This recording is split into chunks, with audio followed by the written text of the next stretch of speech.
All right, and welcome and thank you everyone for joining us for another Twitter space. Today is October 11th, 2022, and this is episode 57 of the ledgerscale Internet of Value Open Forum. Now, ledgerscale Foundation was founded with two goals in mind.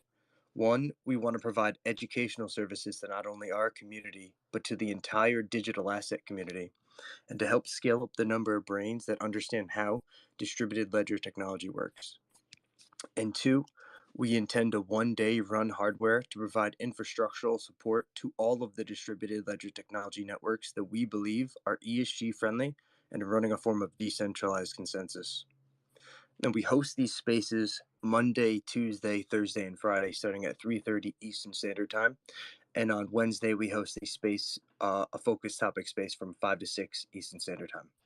And if I could just ask if everyone could follow us on Twitter at ledgerscale, turn those notifications on so you know we're going live. And as well as if you could at the bottom right, hit the bubble and like and retweet the space so that hopefully other people can hear about what we chat about in here.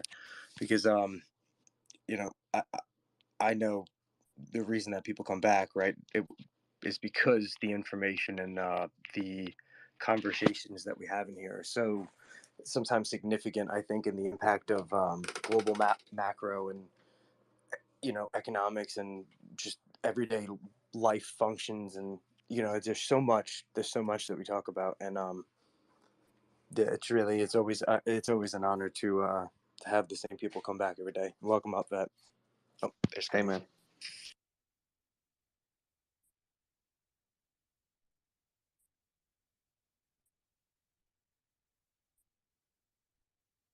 How's everything going today? Always been good so far. Just pouring myself in some apple cider in here. That sounds good right now. Apple cider. Oh yeah, I love it. It's my favorite. Did anybody see the sorry, I'm a little bit late. Did anybody see the what's his name?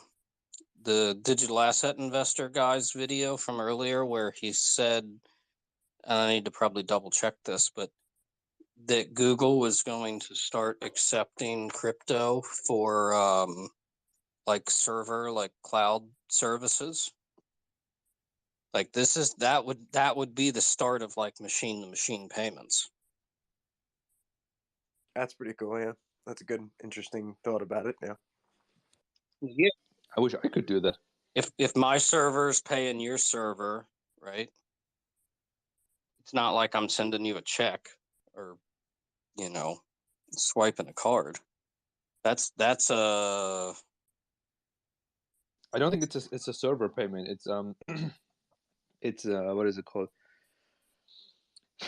A client payment. So for my servers, for example, I pay with my credit card, and that way I could just pay with XRP. This is how I understood it. Not that the servers between each other do payments or stuff.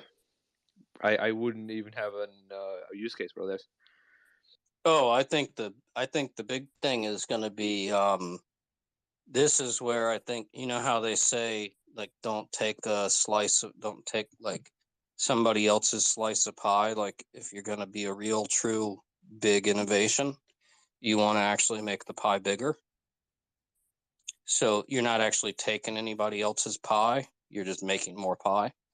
And I think the machine payments and the Internet of Things, like once you start having devices that are kind of independently,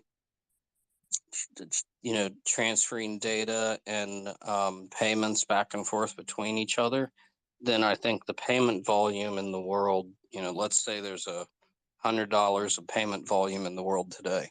Well, it's going to be like 120, 130 once you start enabling devices to pay each other. That's going to be a big deal. Yeah, but what I understood is that you can just pay, it's not really a transition between each other. So instead of using my credit card to pay for my servers, I just pay with XRP. Yeah, and right now I think they do PTC or They're something. probably converting it on the back end to Exactly. Yeah. USD. But it's a step. It's a step. Yeah, It's yeah, still a yeah, good step. He's still a big step. Yeah. 100%. Yep. I mean, if you look at the dollar cost on ad revenue that goes through Google as well, I mean, there's a lot of money that needs to be pushed out around the place, especially like companies like Samsung and Apple and like Nestle and all these massive conglomerates. If they're paying sort of directly through to Google without actually having to be able to do anything about it, they can sort of set a number and it automatically gets done for them. I think that's a fantastic bit of innovation for sure. Yeah, and to what Carmen said, AI to AI payments, machine to machine payments are going to be. I think it's going to implode the amount of transactions that are going on today. It's going to astronomically grow because of micropayment. Well, Because this is why I kind of laugh sometimes, or at least chuckle. Like people will be like, "Oh, this crypto can be this valuable because the market is this big," and I'm like, "Yeah, but bro, you're using today's numbers. Wait till tomorrow's numbers." Right? Like tomorrow's numbers are not going to be the same as today's numbers. This payments market is going to explode. It's going to get way big. It's just like email, like people used to send a certain amount of messages. Well, once it became essentially free and instant, people send a lot more messages. Right? Like email really exploded, or instant messengers, those kind of things. Dude, this exploded the amount of communication that people did.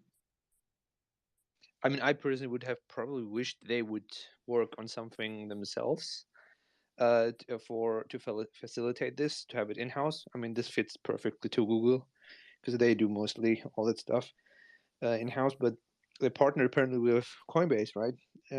So they facilitate for them this payments, which in turn, it wonders me what kind of reaction this is for Visa, MasterCard, the traditional payment providers. Because this is kind of for them definitely cutting in their business, because they usually in charge for this or whatever.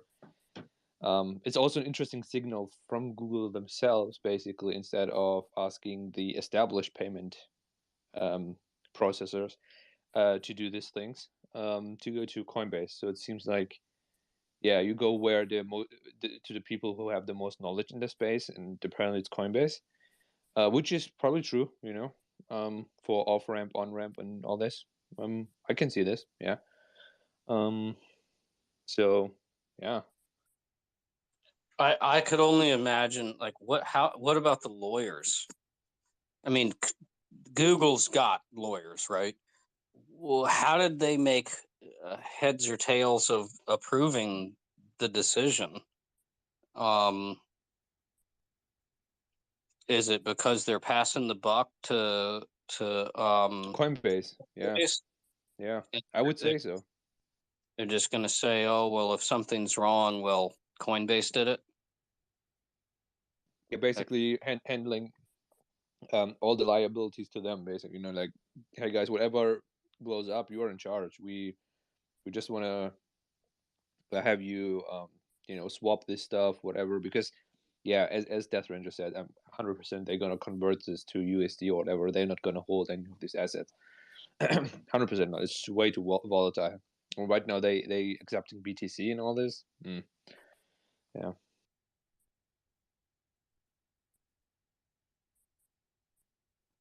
Also, here Amazon's doing a few moves out there as well. I mean, nothing's super confirmed at this stage, but obviously, with the CBDC thing in Europe, that's another interesting thing to better look at, especially when we're talking about multinational companies that literally almost run most of the globe, sort of thing.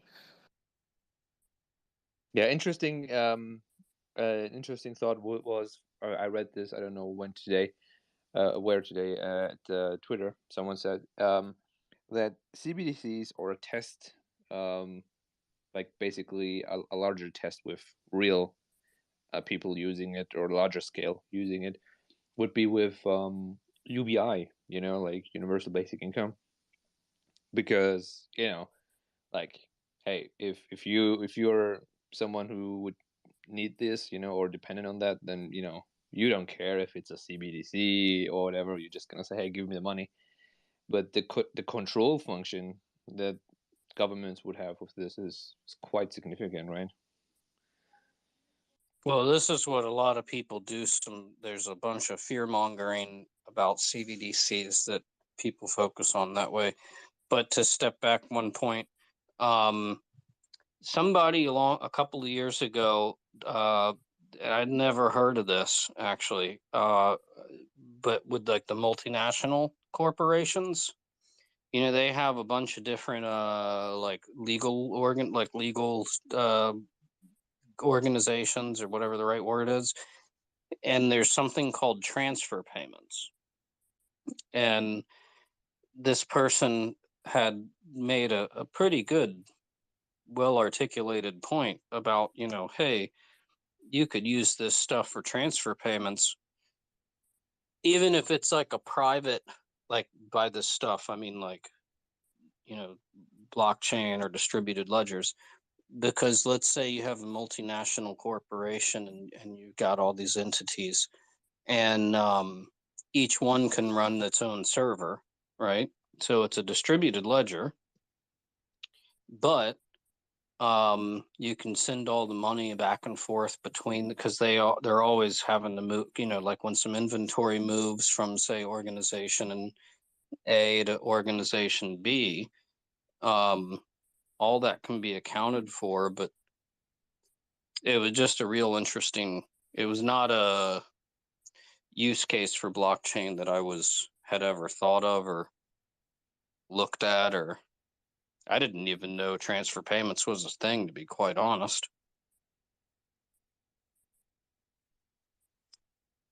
Speaking about CBDCs, I was watching the video from the Alpex event that's finally been released, more videos to the XRP Ledger Foundation on YouTube now. And I'm more excited than I have ever been on CBDCs, because I didn't knew that they were going to run it on a CBDC ledger. I never understood how they were planning to do it, but yeah, interesting video. There's a guy that he works for the Bank of England. They've done, as far as I'm concerned, the best work on CBDCs. I mean, this goes all the way back to 15. But he's actually a German dude. His name is like Michael Klumpf or something like that, like K something, couple of letters, an M, and then there's like an F at the end. And he's like totally German, like he's got that demeanor. But he's done the best work that I've seen. And quite honestly, most of my thinking on CBDCs is really rooted in his thinking and his work, and some of the papers the Bank of England has put out around CBDCs. But like, he's the author, right? So I mean, him and another couple people, but I think he's the main brain. Sweet, yeah, it will be exciting to see get some more information on how everything will work on that front. How are they planning to? Where are they planning to store the CBDC ledger? Do they have to place it on the side chain or something like that? Or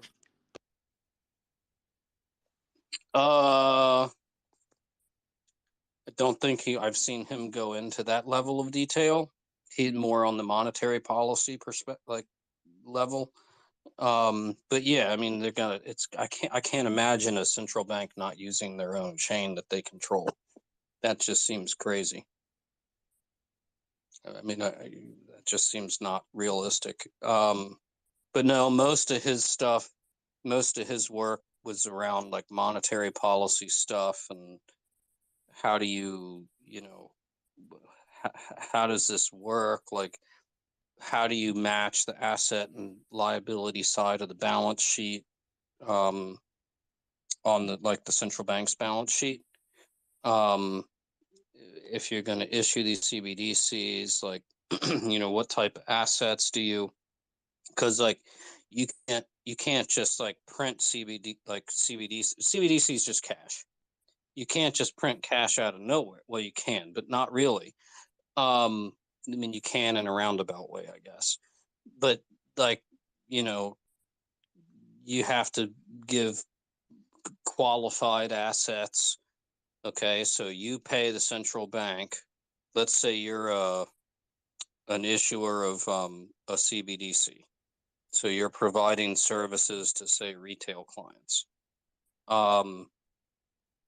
And your clients have a need for, I don't know, 1 million CBDC. So you got to cough up and come up with 1 million of qualified assets. Now, as per typical, this is treasuries. I mean, I guess since 08, like mortgage-backed securities, this kind of stuff. So the central bank will take your treasuries, right?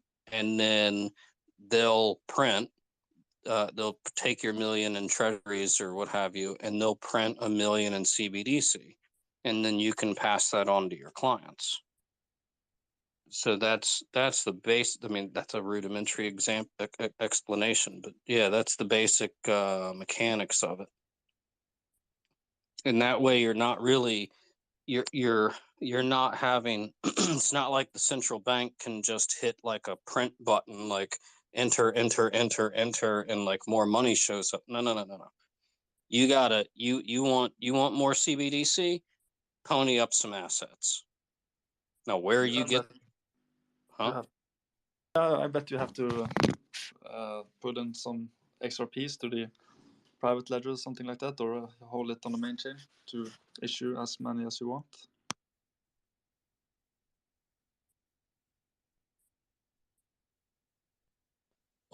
Sorry, I was doing the thing. No, you can't just issue as many as you want. That's not. It's just like cash. Like every bit of cash, like the balance sheet has to balance, and hence the term balance sheet. So like if I'm a central bank and I'm going to give you $1 million of cash, it's no different than CBDC, then you got to give me $1 million of assets because my balance sheet has to balance. Like I got to put $1 million on the asset side, and then I can issue, aka create, $1 million on the liability side. It's no different than a regular commercial bank. Well, it is different because commercial banks do fractional reserve. So yes, it is different. But yeah, from a central bank point of view,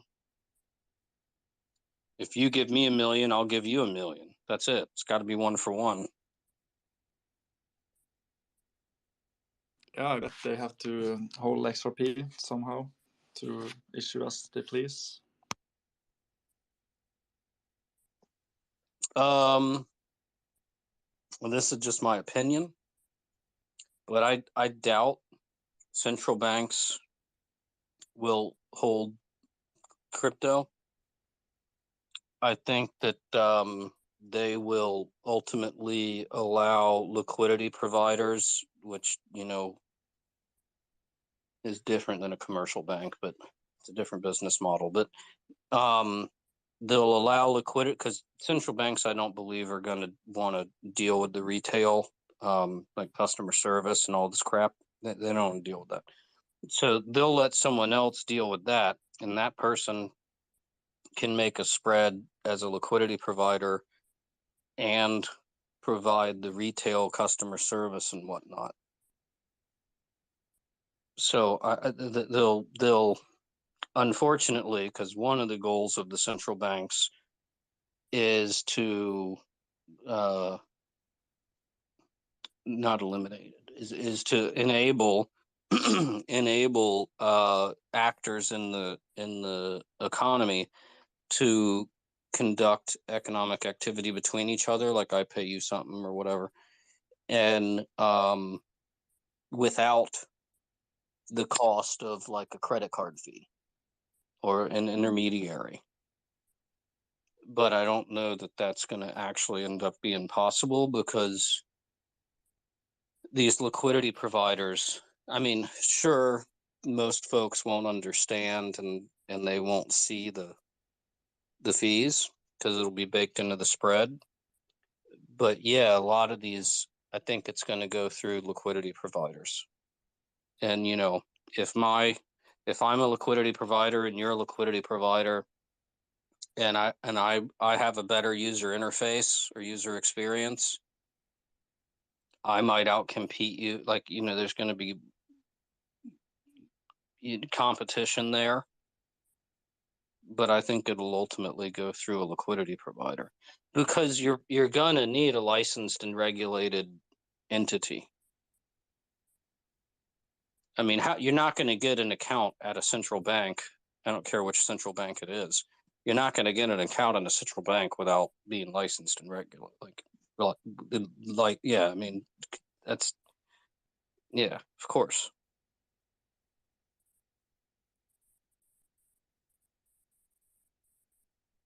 And if you can't, Yeah, I was just gonna say just real quick, that in order to fund the account on the ledger with the CBDC, just like any other IOU, it's only taking the transaction cost to fund that account. So it's not like they're having to put up any collateral in XRP for each CBDC, if that's kind of what your question is.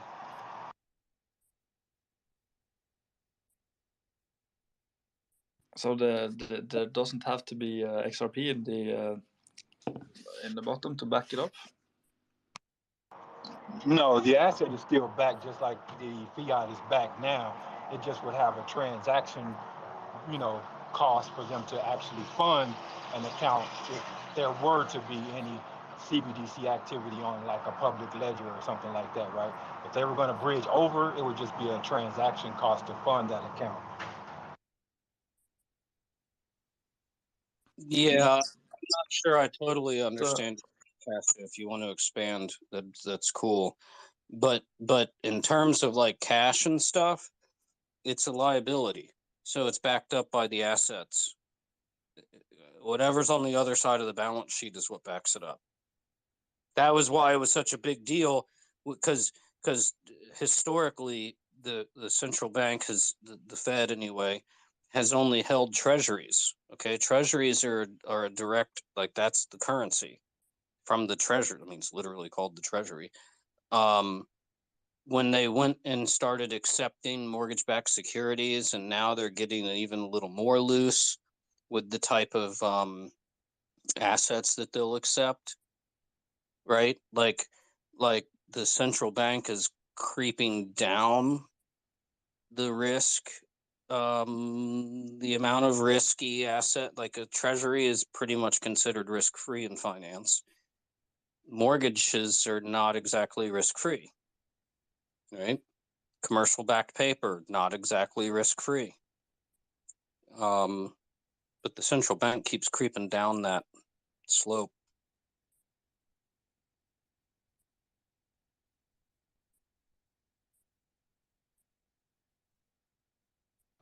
Just on the topic of central banks as well, I just saw another notice from from the UK saying that the pension funds have only got about 3 days to be able to go and sort out their accounts. By the sounds of things, they haven't finalised trying to be able to get their bond market sorted again.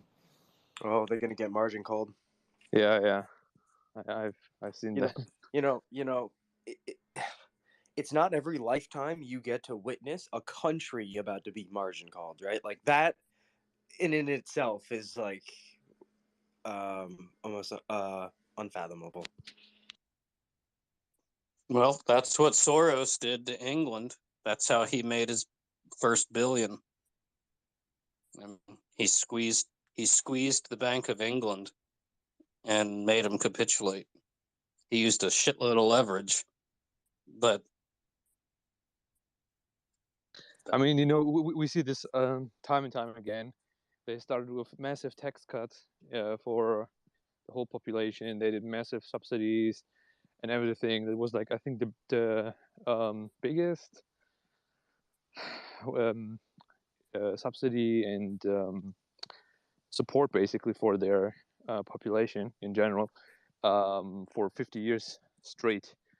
And so the market called that bullshit and said, you know what, we think you should not ease, you should hike actually in this environment.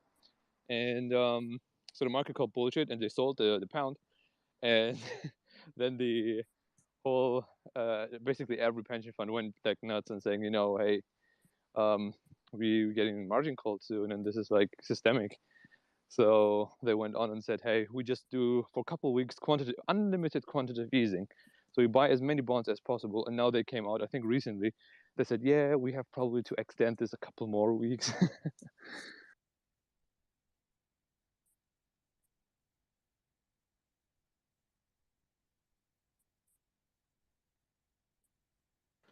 Yeah, I suppose it's a crazy thought to be able to think a whole country can really sort of put themselves in that position due to bad banking processes. I suppose at the end of the day, I mean, they're obviously looking for certain returns for their people, and obviously, inflation's definitely making a big difference over there. I've got quite a few friends over in England, and they're saying it's not exactly a fun time to be able to live, or especially if like you're a guy in construction. I've got a few guys in construction over there too, and yeah, everything's just so expensive, and everyone's hurting. So I'm pretty sure that's the same with most of Europe too. But yeah, I yeah. am in Europe, and I mean, I can tell you the thing is, this is why it's so hard for me, because I kind of understand both sides. Like on the one hand side, you should be strict, with you right now with your monetary policy, because basically it's the only tool they have, and it's actually a very bad tool, but whatever, it's a different topic. I understand, but on the other hand, you have like the whole population, worker class is getting hurt massively. So you have this, playing around with easing and tightening. And so on one hand side, you have, let's say, in Germany, they have announced a 200 billion package to help fight inflation for the worker class, and for lower incomes by providing, like checks and stimmies basically. And this drives obviously inflation up. So they kind of tighten in one hand, so they hike rates, but at the same time they print money. This is really ridiculous. But and at the end of the day, it's populism. I mean, what you're gonna do if you don't do anything? People coming knocking at your door, and they know they're gonna lose control. The ones in power right now. So you gotta do something, and this is the issue. Populism is big. Populism is big right now, and it will grow because the inequality is growing. And solving inequality is always inflationary, always. And inequality is as big as it is right now. Like it's huge. Well, just to add to that, I did see that quite a few people were suggesting that these pension funds and whatnot start putting some of their money into Ethereum just to be able to hedge against their bets. I This thought sounds that was quite stupid. Yeah. I thought it was quite a hilarious little way to be able to Oh yeah. hedge a situation where they could lose everything and then put it into Ethereum. And I'm sure Ethereum's still going to be around, but I don't think that's a short term fixer. Yeah, add some leverage to your leverage, you know. But we have an honor. We have Ghost coming up, where he really nails this stuff on the head when he talks about it. I'd love to hear your thoughts on it, Ghost. Oh, thanks, Des. Yeah, I think the question is really boils down to simple fact that people have to understand capitalism by its very nature goes through these peaks and valleys, right? Somebody, when I look at the pension fund, I always sort of get this notion of, similar to how the bankers in 2008 with MBS products sort of saw how much money were being made, right? And the pension funds are the same sort of, at least the managers that run these pension funds are, if you have inflation at 2%, you're okay with your 4, 5, 6% year rate of return on your investment, right? And you justify that to the pension uh, people in the UK. But when you have inflation at all-time highs, it becomes kind of like a rat race, even from a pension fund level, right? So they take on extraordinary amount of risk. They leverage accordingly, and it's a vicious cycle, and it boils down to some of the flaws of capitalism. I mean, there's a lot of pros in it, but this is what the system is right now. So it's scary to think that this is happening in our lifetime, as Death mentioned. This doesn't really happen in our lifetime. Well, we don't see the full ramifications of this and the contagion that will happen when this starts to break apart. I'm scared for a lot of people in the Western world. I think, if this contagion continues over the next 3 to 6 months, we can. I wouldn't be surprised to see a significant amount of chaos and rioting occurring. And maybe that's the plan. Who knows? Maybe I'm that's the I'm plan, right? I'm actually on the opposite. I would say it's the reason of lack of communism, lack of capitalism, actually, because all these things, they are not capitalistic. I mean, doing sanctions is not, in my opinion, capital. It's not, has Oh, I nothing to do hear with you. capitalism. I agree. Shutting down ports has also nothing to do with capitalism, right? In that sense, doing massive subsidies has absolutely nothing to do with capitalism. Although I'm in favor, this is a stupid thing about me, but because I understand the lower income folks and people who struggle a lot. But this is the issue, like you have this mix of, because capitalism is there to basically fix inefficiencies, but what we have done is basically accumulate them, and so Well, we that's are in not a weird always the spot. case of fixing inefficiencies, right? That's what the brochure says. But at the end of the day, it becomes a dog eat dog sort of environment when you're competing with other hedge funds or other, pension funds, right? So I guess that's why I look at it from a pure capitalistic perspective, and we understand, some of the, instances where examples are not capitalistic by nature. But that's the nature of the beast when you have a system that's driven to perform at high yield, find the highest yielding asset, try to beat inflation, stay afloat. That's where I'm coming in from that perspective. Do I want a communistic or socialist sort of society? No, I think capitalism has a lot of positive and things that have really improved the lives of many people around the world. But again, we're in the valley of the peaks and valley cycle, and this is what's going to hurt, and I hope that it doesn't hurt too bad, but I think it will. Yeah, Well, see, I think I go uh, ahead, uh, Kama. if you observe things across like a segment of time, there's a balancing act. So there's some things that are like happening right now that will, the pendulum's only going to be able to swing so far before it swings back, right? So there's like a balancing act, and I don't know that capital. I actually I like the Churchill quote, like capital. What does he say? Capitalism is like how does he say it? It's like he's like capitalism is bad, but it's better than all the other alternatives. I mean, it's not a perfect world. It's not a perfect system. You got the dog eat dog world stuff. Like this can lead to good and bad. And what's happening here, I do think is actually very special. I mean, I think that only every, say, couple of generations does something as significant, at least from like a monetary perspective, is something as significant as like crypto is, or internet of value, really, not crypto. I think internet of value is a better word, but there's not a lot of generations that get to experience this or participate. And I mean, this is why, the work at Ripple and Ethereum and all these other companies, the work they're doing is, this is it's not once in a generation, it's once in a couple of generations. And then whatever the settling point where this internet of value kind of levels out at is going to probably last for like 2 or 3 generations. So there could be people, say, that have the skill set to improve stuff,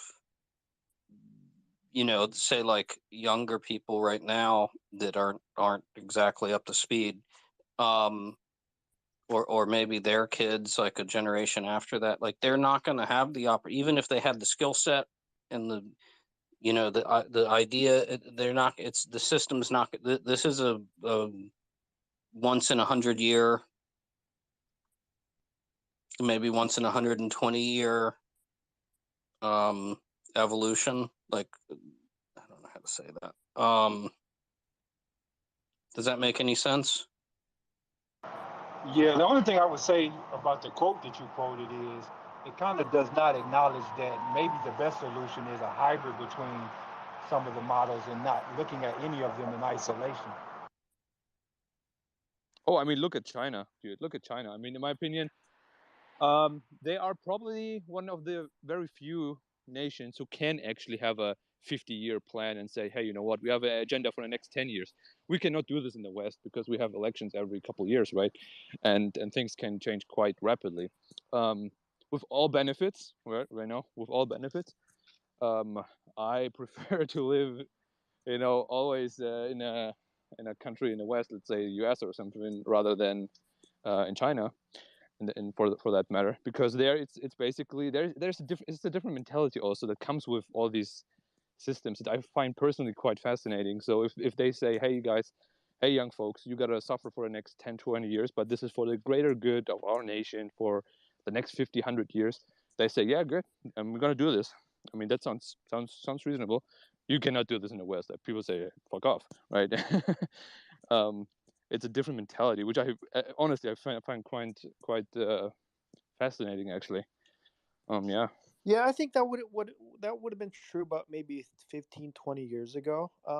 But the way I see China is slightly different now because you have a lot of nouveau riche that's sort of come out from a social class, a lower social class to a higher class now, at least from an economic standpoint. So what ends up happening psychologically for a lot of these people is that they start to question that sort of consensus mentality that the CCP has sort of ingrained in their society, right?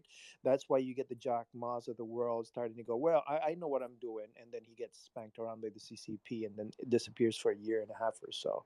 So with that sort of thought process, I always think as China is such an interesting case where you have these old world values that's conflicting with new capitalistic sort of a mentality in how they sort of push their society along. That's why I think the CCP is very, very nervous about the sort of, allowing Western companies to enter the over the last 10 years at least enter the markets because they understand that that sort of mentality thrives in an environment that they're not used to controlling, right? So and I'm not a firm believer China gets out of this alive either. I think they're going to be hurting fairly bad unless they pull out a magical new monetary system that half the population sort of runs to. Then I think they have, and peace in Russia, then I think they may have some sort of backing because they have considerable assets and gold, right?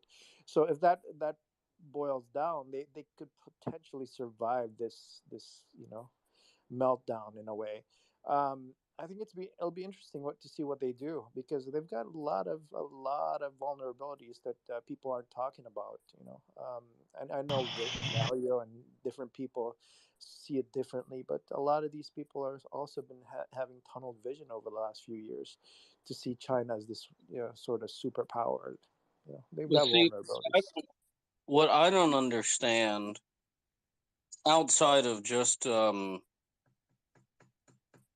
control factor, like how do you come?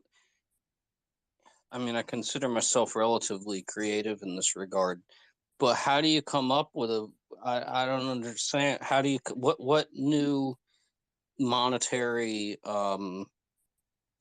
like framework are you going to come up with? I mean, humanity has. Well, this is the plan that China's betting on. So basically, they're forecasting that the next 20, 30, 50 years of growth is going to come from redeveloping Africa and the growth that Africa is having and the potential redevelopment infrastructure and everything that provides a lot of returns for development investment inside of Africa. So they're trying to bet on that being the next place to put all the new investments and get returns. So that's their new economic model. It's like go into these developing nations, fund them, and then get a return. I would See, that's actually not a. contradict that in a sense where I think, yeah, you're right with regards, but they're not doing it for the African nation.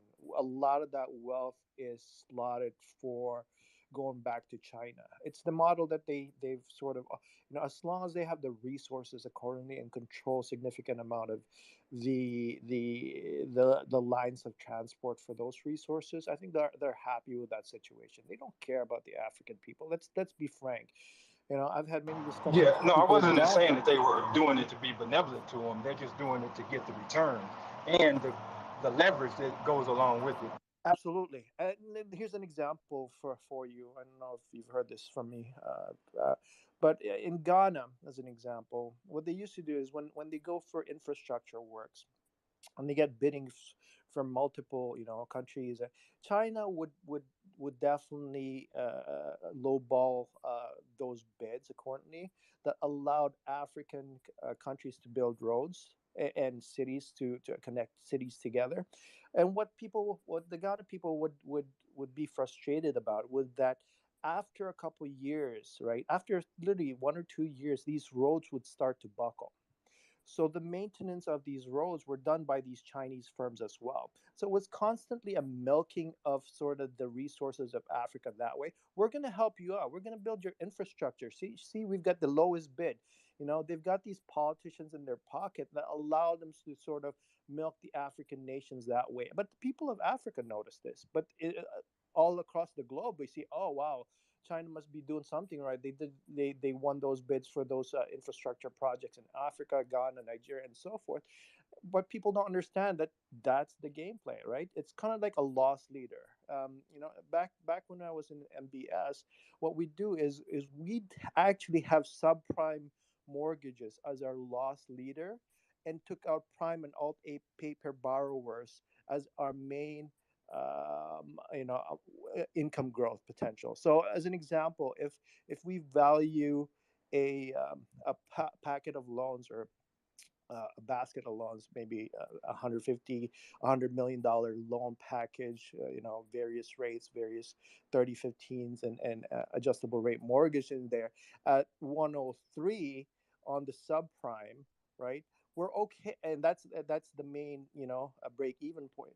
We're okay with taking a loss on that, as long as on the alt A we're getting a 105, 106, right?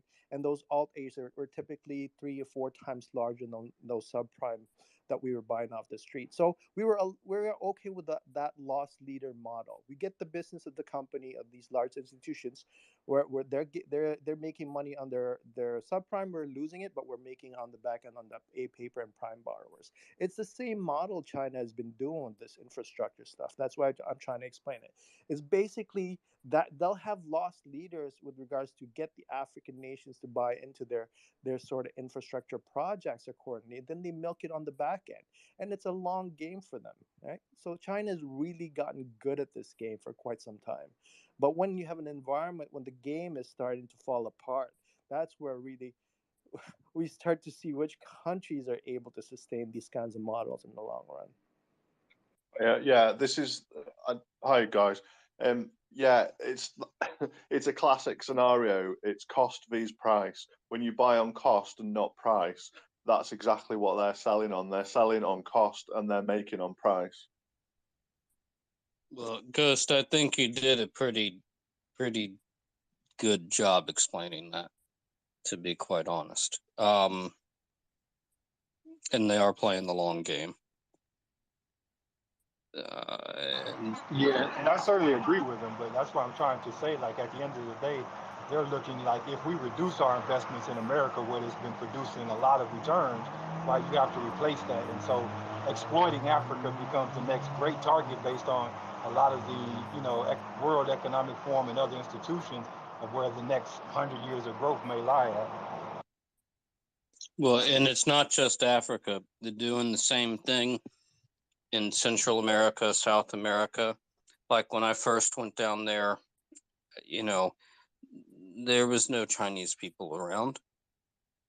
The last time I went down there, the Chinese people were running several of the key stores in town. And they were sending, and the locals were, as much as they maybe make fun of the gringos and what have you, the gringos at least reinvest back in the community. That they were upset because the Chinese just send all the money back home. Yeah, you're absolutely right. It's more than just Africa, it's Latin America and other places. But like, this is really the political thing that's going on at the end of the day. Is they're looking to make all of those investments, and America is saying, how do we kind of stave off them making those investments and not turning to us for those investments, right? And that's really the competition that we see going on right now. Yeah, just to add to that list as well, the Chinese have been in contact with pretty much almost all the island states, are like to the top end of Australia as well. So they're definitely trying to be able to branch out. But I think the talks with the island states around the top end of Australia actually sort of fell through as well. So their Green Road initiative is definitely a big one, and they're using it for a purpose. But I think the US and the rest of the coalition sort of thing is starting to be able to shut that down in a big way.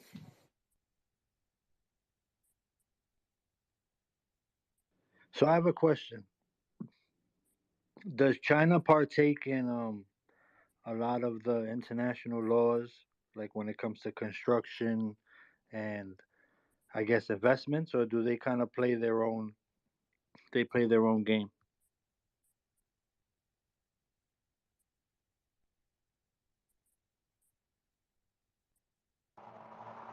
I would say at the end of the day, a lot of it's standardized, right? So there are a lot of international agreements on a lot of this stuff that, at the end of the day, kind of makes it all work.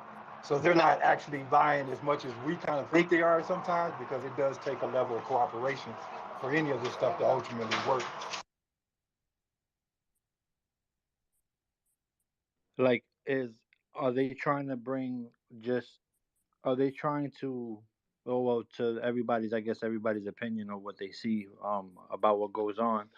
Do you think it's mostly just to, I guess, extract and exploit Africa's rise versus kind of like trying to implant your own influences through like educational programs and stuff? Because it's one thing to go somewhere, invest, and just take money, but then at the same time, if you're like opening up certain schools or like certain educational, even like trade schools that only exist, like certain trades that only I guess Asian markets partake in. If they were to bring that over to Africa, stuff like that would be more beneficial. Yeah, I think ultimately, man, it's just that they have witnessed European domination for a long time, and they know if they don't, step up their efforts to like put some balance to it, then it has a lot of potential negative consequences for themselves, right? So they have to ultimately vie to be that superpower in order to prevent that superpower from causing them too many problems. It's almost like a short circuiting of like the IMF. I mean, China sort of does have like quite large resources, and most of the money that they bring into China as well, like in US dollars or whichever, they don't actually spend those, like change those US dollars into their yuan.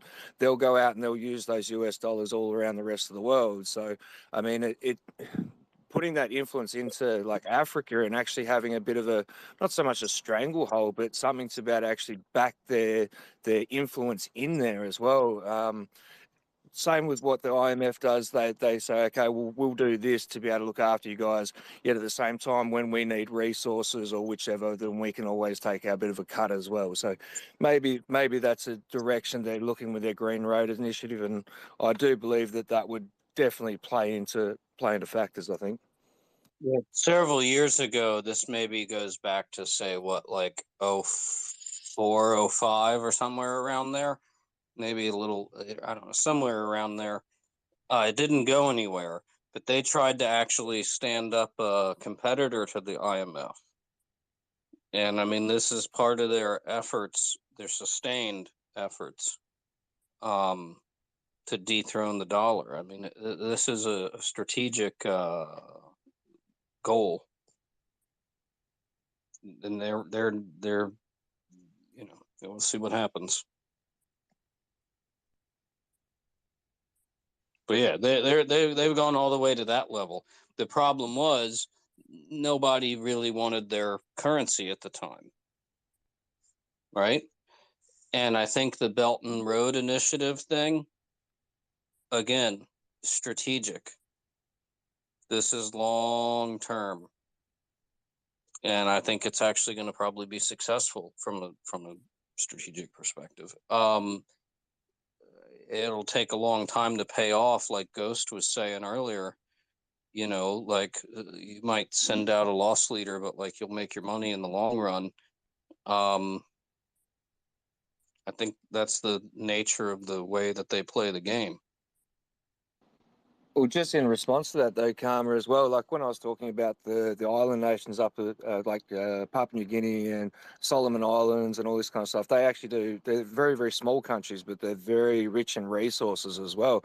As soon as the deal sort of fell through with China, within, I think it was about 2 weeks, there was a coalition effort to be able to actually bring a new idea to the Solomon Islands and those other countries to be able to sort of stop China from actually getting in there as well. So I think there's a bit of tit for tat going on, and I'm pretty sure America's putting a lot of money in to be able to stop this, the Belt and Road Initiative too. So, oh, there's definitely a tit for tat, but I'm not sure that the U.S./West is.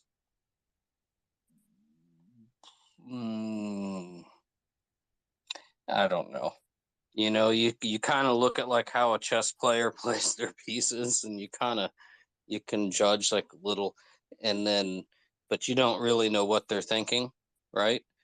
And maybe they've got a brilliant move that you don't see coming, and it looks like they just made it. I'm not sure the West and is. I guess I'm more impressed by how the Chinese have done what they've managed their position. I think they're doing well. I mean, yeah, they're doing well. Like, I don't think they've gotten to exactly where they want to end up, but they've done a good job for their citizens internally. They're been continuing to, like we've been talking about, extend their external influence. They're doing good, man. They're doing good. I mean, yeah. Sorry, Steak, there, you got your hand up. Oh yeah, interesting discussion. Even though I came in much later, Um, and I've got some cool news actually, which I think will be very interesting to most people that have an investment in XRP, which is probably all of you. Um, Ape, the creator of the Ape NFT, is allegedly going to be probed and maybe also sued by the SEC. So it's another court case to see what their policy is going to shape up like, which I'm going to follow. I was in the spaces. I looked into it a little bit, but I didn't look into it a lot. But It's my funny. first question was who is behind this project, because I have a feeling it's going to be people that are at the center of the crypto sort of sphere. Yeah, me too. Because like there's a name there, but there's also a foundation, but no one knows who's behind the foundation. So you're pretty much spot on. But the lawyers and the people in the community haven't caught on to that yet. They haven't even caught on to the fact that there's a common denominator between all these SEC lawsuits, whether it's GameStop or whether it's a Ripple court case or Wahi or Dragon Chain or Library. And I actually pointed it out to them, and then they turned me into a listener instead of a speaker. So that was fun. So they're not going to learn anything new today. Um, but I'm following all these lawyers, which are US based crypto lawyers in various regards. And it was also part of me was like, where the fuck did all these guys suddenly came from? Like I've been looking at this topic for 2 years, and never have I ever seen a Web3 lawyer, like ever. And suddenly they're like Yeah, five, six, a seven. lawyer that's full of shit, because It's half all of coming out of the woodworks. Like all these lawyers are in the ape coin. Like fuck you. they're not going to know what they're talking about in all likelihood. Um, I Yeah, mean, maybe or they're playing the game, and they know damn well what they're playing to, and they're just it's playing the crowd. marketing. Oh, hey, I'm a Web3 whatever insert. Yeah, maybe that could be true, but they were full of shit. They knew a lot about law, but they haven't even looked at any SEC lawsuits ever before, because they weren't even aware of the library lawsuit or Dragon Chain or Wahi. They only mentioned the Ripple lawsuit. If they were like real lawyers, I mean, maybe they are real lawyers, technically, like licensed and whatnot. But They if the didn't even know about the CFTC or the European MiCA regulation. yeah, you can't take a lawyer that doesn't know this stuff seriously. Like you're paying a lawyer How can to. you be a global lawyer in crypto and not know about the MiCA regulation? Like fuck that. Well, that and the library case and the Ripple case and the you know all sorts of other stuff. Like I was actually surprised, and I'm not trying to throw them under the bus, but like both John Deaton and Jeremy Hogan, they like didn't know about blue sky laws. I'm looking at them. I mean, I went and met and had probably an hour long meeting face to face with Jeremy. Like he's a nice guy. I think he's a smart guy. But like how in the world could they not know about blue sky laws?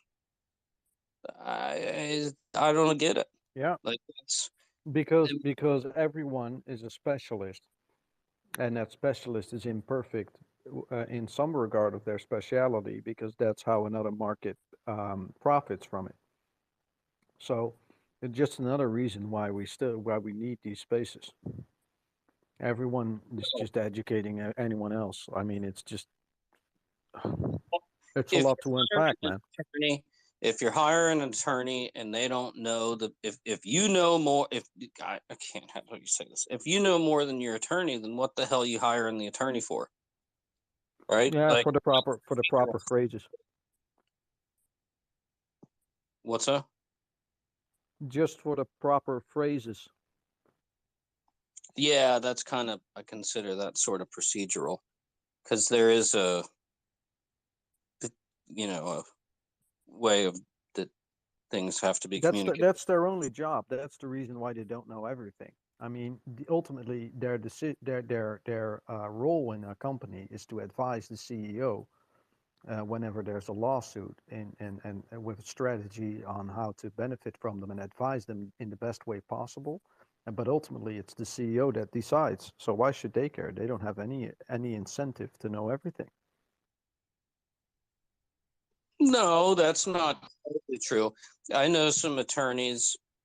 Like I know one guy. He's actually been. Well, it doesn't matter, but he's a very successful attorney, and he's he's Ah, really karma, curious. karma. That's where you mentioned it. He's a very successful attorney. Like these attorneys that were in there were young people, Well, I mean, and they hardly knew shit. you could still be successful and know absolutely nothing, right? I like to say, you know, just because you have a profession doesn't make you an intelligent being. Being an intelligent being makes you an intelligent being. And so anybody can run through the Fair steps, point. getting the degree and making a lot of money and, not caring about others and, never learning or expanding. But, there are a few, and it's the few. It is always the few, unfortunately. Good point. Well, the thing is, I think how do I say this? Even though the guy, well, actually, I know two people that fit this characteristic. They're older. They've been very successful. I mean, global deal, very successful, and but they're still curious, right? Like, Okay. I was just going to quickly tell y'all on the topic of law, Judge Torres did just admit the amicus brief by iRemit and TapJet, so y'all should know that as well. Yeah, I'll pin that up on the top there. And there's also another little bit. I don't So think it's what ever does going to that be a thing. what But does that mean for Reggie Middleton for Veritasium? yeah, I don't understand cash to what was that? You got a lot of back. Yeah, sorry about that. No, I was saying Judge Torres allowed the amicus briefs for TapJets and iRemit. Yep. So What does that mean for Ripple? She's going to allow them to be submitted and considered. Correct. Yeah. Yeah, just like John Deaton's amicus brief. Now it's just two additional ones. Oh, well, that's probably a good thing. Probably not good for the SEC, but I've attached that to the Jumbotron as well, so everyone can have a look at that too. Ripple got the SEC by the balls, man. I was about to say I didn't finish my sentence, but it's like I feel bad for the SEC lawyers, dude. I mean, Yeah. that poor girl they sent out there. She's a junior lawyer right in front of the judge, and Let's Karma. not talk about her. Shellfish just had her hand up for a little bit. Karma, remember that 600 million increase or something that bought all those XRP tokens? no.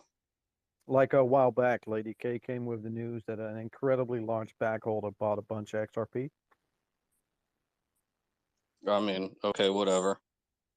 Well, if you're talking about insider trading and with what the judge just did,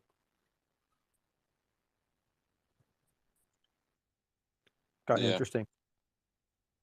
Shellfish, you got your hand up. I don't know. I don't really care too much about like all these transactions.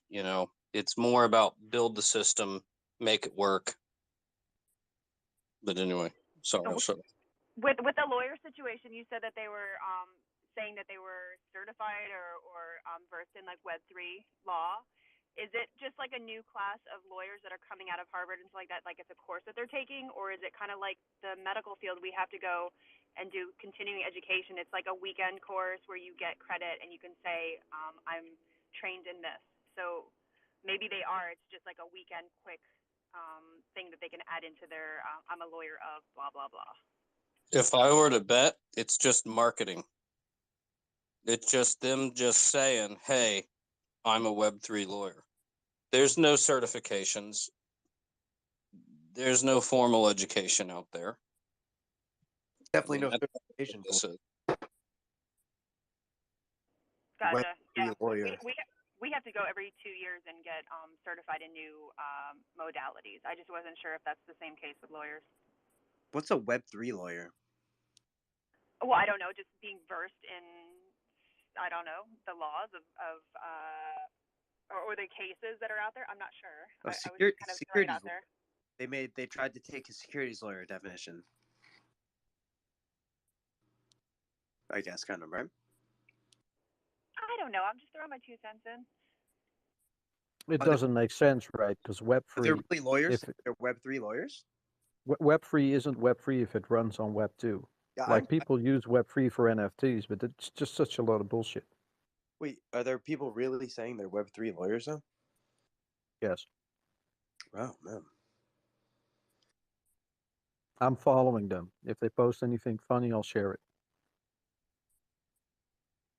It's got to just be a marketing thing. Oh, 100%. And I bet you most of them don't have a clue about. They probably have some clue, enough to sound smart, but they probably don't really understand. I would find that very unlikely.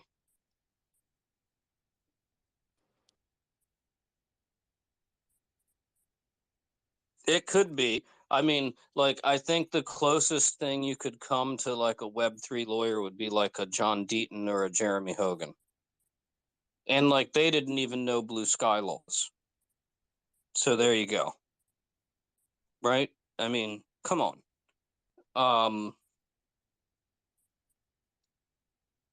And I'm sure they don't know the cryptography and everything. Like, I'm sure they couldn't list off all the transaction types that are available on Ledger. I'm sure they couldn't tell you how to write a smart contract on Ethereum. Like, even though the smart contract is really more on the law side, right? Because it's a contract.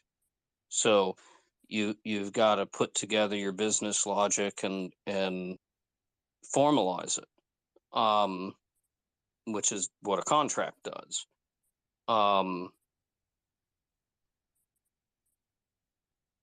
A dev lawyer. There's gonna be I'll tell you what, there's gonna be some lawyers, they're probably in their 20s at this point, and they're gonna know some code, right? And they're gonna be able to connect code with law, and they're gonna make an absolute fortune because they're gonna be the only ones capable of like combining the knowledge bases. Hey, Karma, here's what I would do if I wanted to be open, close quote, crypto lawyer. I'd read every case involving crypto I could find. I'd read it, whatever regulations. It's a lot of work. Then I'd read this is me, this is what I would do. I don't know about anybody else. Then I would go read related cases that they're doing with security. Then I'd study the. I'm already doing that. I'm not even a lawyer. Oh, okay, great. Then I'd study the technology. I'd come into chats like this. I already do that too. Who is a stake? I was talking to. Yeah. Okay, good. Yeah, you're describing what I'm doing the past 2 years, man. Awesome job. Anyway, let me go back to talking to Karma. I would study the technology, blah, blah, blah. I would load up everything that way. And that's just obtaining the knowledge base. So I just wanted to throw that out there. If there were some classes I could take, like continue, I don't think there is, but I don't know. But that's all I would do. I would try to obtain as much. And then I've got the whole, where am I going to get my business from? And what is out there? Because that's a lot more important. Dude, have you been reading my notes?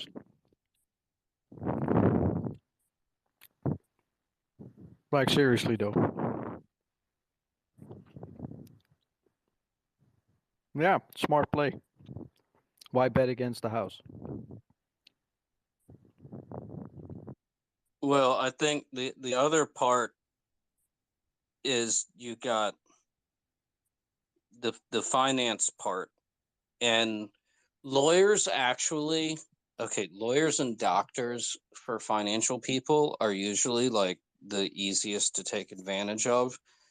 It's just is what it is.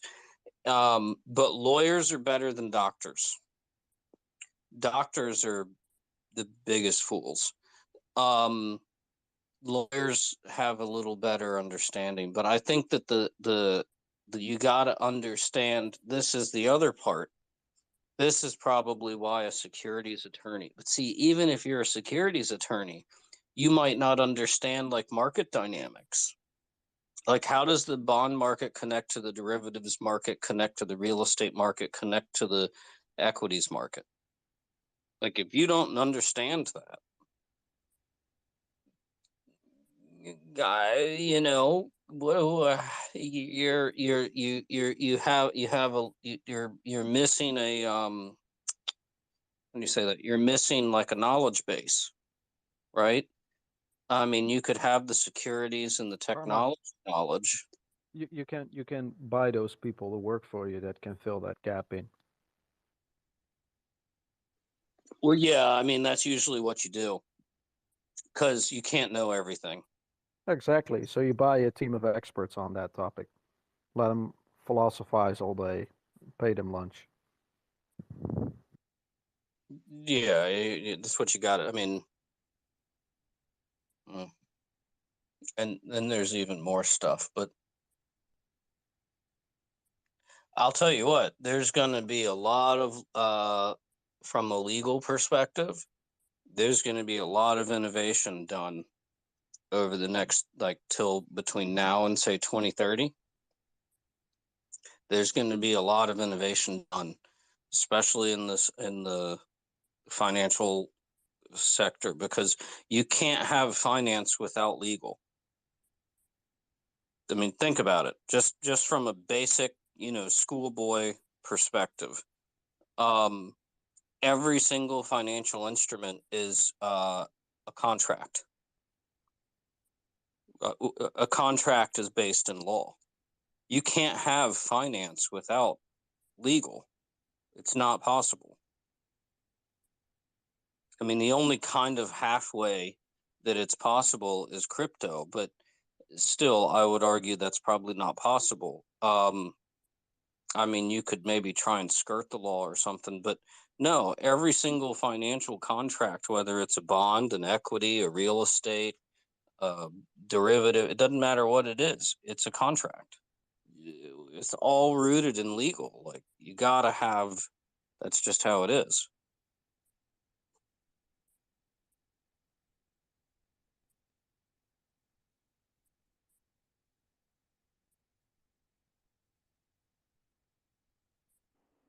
I just posted in the little bubble box. I'm going into work, but there was some symposium that was at Harvard and I think NYU maybe it was on the Web3 stuff. If you guys want to check it out, not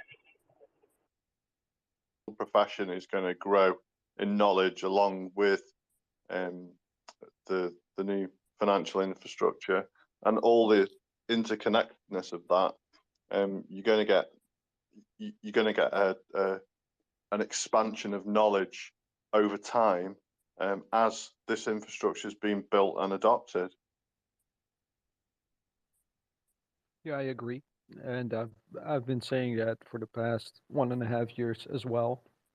And after that, I think many of us will have to go in some form of governments to actually decentralize this whole technology thing.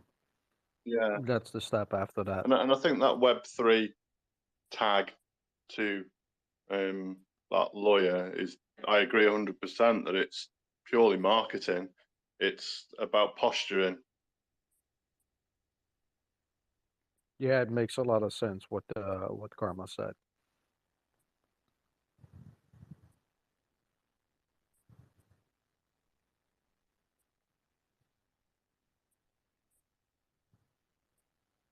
This is part of why this might sound off, but this is part of why I didn't do the licensing thing, and because if I can speak freely, right? Like, I can say anything. And I think that, I was watching an interview with David earlier, David Schwartz. Then one of his comments was, I wish I could say things, right? But I can't. And, I think that it's valuable, at least I think so, for me to be able to say anything I want. Like, because sometimes things that they're not, how do you say that? In line with the this the narrative or the way that it's not really a narrative. Like, it's not like a narrative that somebody individually created and said, okay, here's the narrative. But like, people tend to they tend towards like a mean, like a meat, like the same narrative, right? And so people tend to like come to a consensus, pun intended. But you know, I don't know. You can say any. I can say any. There's no. I have. Yeah. It's important, I think. And Yeah. you know, it's not that I'm right. You know, I'm not right. I've been wrong plenty of times. But I just, if you have certain licenses and stuff, then like, you really can't say things like David was saying. Like, you can't say things. I mean, there's certain things I can't say, but still, I can basically say whatever. And I think it's important. And I hope that it helps the community, because I mean, not to give myself any credit, but like, I think I've got like a reasonable idea about how some of this stuff works, and I hope that some of my comments help. It's kind of the purpose of doing this. Yeah, I think we all do. We all do that, and it's good that everyone gets together. It becomes like a hive mind, doesn't it? Where we can, use logic and information that's out there, the snippets, to piece things together. Because a lot of people in the industry have NDAs, and they can't say that because there's a lot of smoke and mirrors and cloak and dagger stuff going on. It's because it's high stakes. Yeah, I mean, like, I have some NDAs with various folks, so there is some things I can't say, but it's not stuff that's relevant from like a systemic or macro perspective. You know, it might I be. just would like to say I love the high stakes. Yeah, it is, and it's serious stuff. I mean, it affects countries and lives. It's life and death. It's really serious. Wait, I missed that. Say that again. It's when it involves on a global scale like this does. It can be life and death. Yeah, It's serious stuff. that's true. Yeah, I think it's serious. I mean, I try and take it serious. Yeah, I know everyone does, but what I'm saying is this is No, why. not everyone does, though. I mean, we are trying to educate ourselves, but there are plenty of spaces and communities of people in crypto that are perfectly fine with staying in their bubble. Okay, fair enough. But what I'm saying is that the people that have power and control in the system that we currently have, there's this juxtaposition where we it's a disruptive technology, and it's disruptive not just to those incumbents, but it's disruptive to sovereign nations, and they don't want this information getting out to be disruptive to the existing status quo because it can cause a lot of problems. Well, I think it can be disruptive, and it also can be used as a huge benefit. So, I mean, with that, Oh yeah, 100%. Yeah. and so we just have to hope it's used all in the right ways, and be part of it, and have a say. And that's this why the tribalism in this space even hurts us more, right? Because the most intelligent minds, the people part of the innovator stage, are the ones that get to have the largest say in everything that truly begins that new era of the tech. And it would be nice if everyone could come together. Well, Simon, I've seen, has been up here for a while. I don't think I've seen him speak up. Did Simon? Did you have a comment or something to say? That was Yeah, no, Simon's. I spoke. Yeah, great. Okay. Sorry, I don't always look at my thing, so.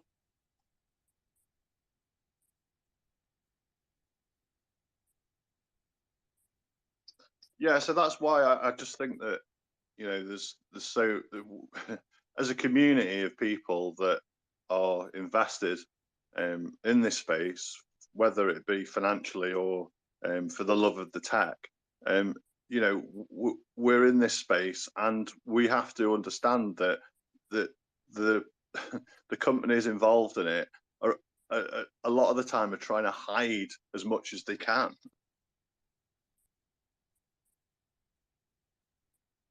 But maybe they want to make a deal at some point with the current community in crypto. Yeah, I think there's lots and lots of reasons for it, but that's the overarching thing, isn't it? That there's a lot of hidden things that are not in the public arena. No, that's true. But the longer legislation waits, the more people are adopting crypto as we speak. So the issue just gets bigger and bigger for them. Yeah, I mean, I just find it fascinating. I've never kind of been engaged in an industry with so many kind of smoke and mirrors. It's fascinating. Yeah, it's I think that the adoption right now they can't even manage it in the current financial system. It's broke. So everything that's being adopted into crypto with people and assets that we're getting before we have regulation, that's going to be an even bigger burden on the older generation that's missing out because the gap in the finances is going to be paid by fiat, not by crypto. Well, I think like one aspect of like the cloak and dagger system that seems to be going on at the moment as well. I mean, if the powers that be realise the position that they've actually put themselves in by the overspending, like the inflation, like the printing, the whole works, and they're looking to be able to move over to a system that might be a little bit more, you know, eco-friendly. Everything seems to be able to just be instantly settled, the whole works. Imagine the bank run on just the general public if they realise that they're actually going to move over to like a, you know, a crypto system or whichever. Yeah, That that's would going to be really nuts. hurt. Yeah, but that would really hurt the rest of the world Oh, directly, it wouldn't because hurt the everyone world would take their money straight out of an account. So to be able if to do we'd that have a cloak and bank dagger run. system, Yeah, but a yeah. bank run wouldn't hurt the system. A bank run would completely destroy the system. Who was I talking to? Was it Wolf earlier about the Bank of England and what's his name? Michael like Colump or whatever his name is? Yeah, I think so. But you never, had his name. Okay. He addresses this issue in his paper. It's one of the things that I actually thought was quite brilliant. But he shows in go. This is it's like a working paper something. It's 200 and something, maybe 230 something. But he addresses this concern, and I think well, after reading it, I think my opinion anyway was that his thinking was actually quite concise and like pretty brilliant, like to show how you can create a balance so that you don't have a bank run collapse a system, like a monetary system, you know, like a domestic economy or something. And the way that you could use, if you add an interest rate, and I hope this happens because it makes sense, but if you add an interest rate, see, like there's no interest rate on paper cash. So if you do CBDC and you add an interest rate, then all of a sudden there's a new monetary policy tool there, and it can help actually reinforce and support in a sense, not in a sense, in a just a mechanical way, support the commercial banks, right? Because like most money is not money; it's actually credit. Well, credit comes from commercial banks. Everybody likes to bitch at the Fed for printing money. It's really the commercial banks that print the money. So if you can add like a bulwark or like there's a mechanism that if you can have like a CBDC with an interest rate, and let's say you have a like a bank run, and everybody wants cash, right? Well, if you lower the interest rate on cash, then cash becomes less attractive as an asset to hold your to denominate or hold your value in. And then if the commercial banks raise the price, like say you get like they raise their like CD rates or something like this, and they raise their rates and it becomes more attractive. So all of a sudden you have a new market dynamic that does not exist today, where you have where people can say, well, you know what, basically the spread blew out, and it's way more beneficial for me from a percentage perspective to take, say 10% from the commercial bank and hold my money there versus hold, CBDC at, 1% or maybe even negative, right? Like it's just math. I mean, there are negative numbers, they exist. That's the thing.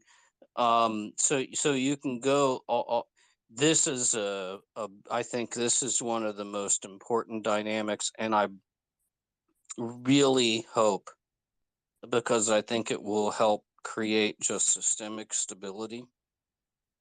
I think it's a I think that could actually, that dynamic, adding that dynamic could solve the systemic risk of a bank run. In a sense, it doesn't mean it's going to solve it perfectly, but it's better to put a band-aid on. Like, it's more than a band-aid, really. Sorry for the rant, but yeah, that's, I think, a good thing, and I hope that's how things unfold. Who knows what the hell's going to happen? Well, just personally talking about bank runs and things like that, I'm waiting for my bank to be able to open this morning so I can order some cash from them. And that's just a little situation I think that may arise at some point, but hopefully I'll never need to be able to use it. I can pop it back in, but I'm definitely grabbing about 25k cash just in case anything does happen. Yeah, I don't hold cash in the bank at all.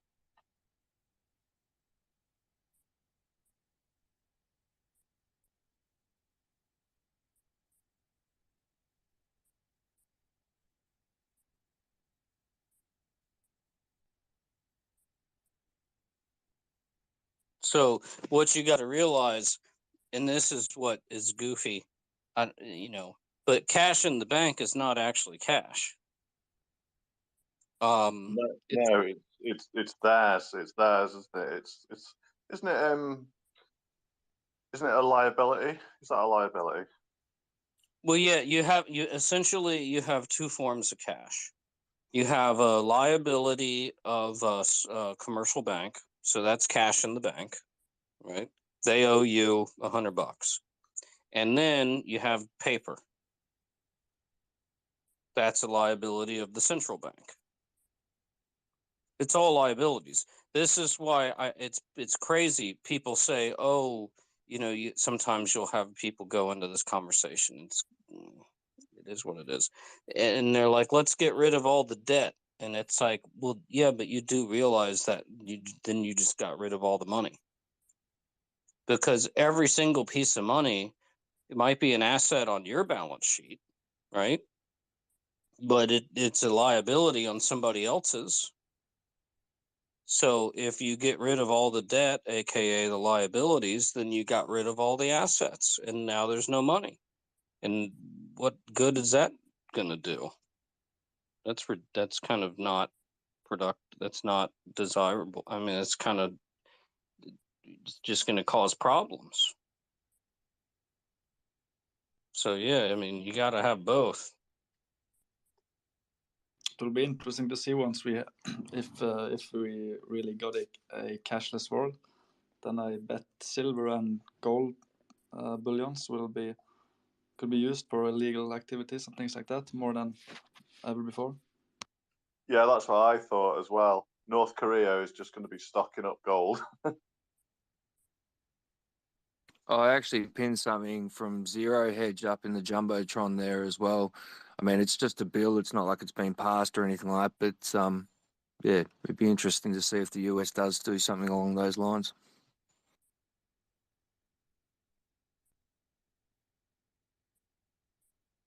What is it? What does it say? And I haven't looked at it. If I click thing too much, it screws up. So I try not to. Yeah, man.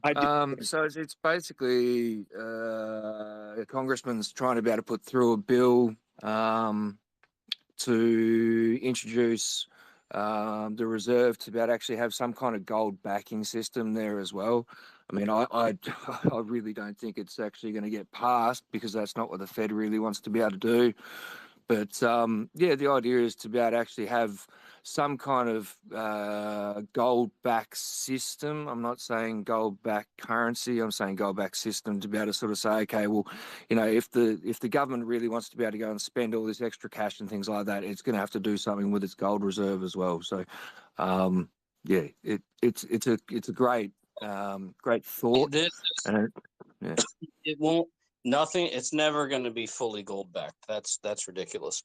But I do have, and I've talked about this before in these spaces. And I think like if you go to the SDR level, I'm assuming everybody in here knows what that is. Then and you know how I always use my stupid five things example. Yo, hang on a second. I'm on a call. If one of them is on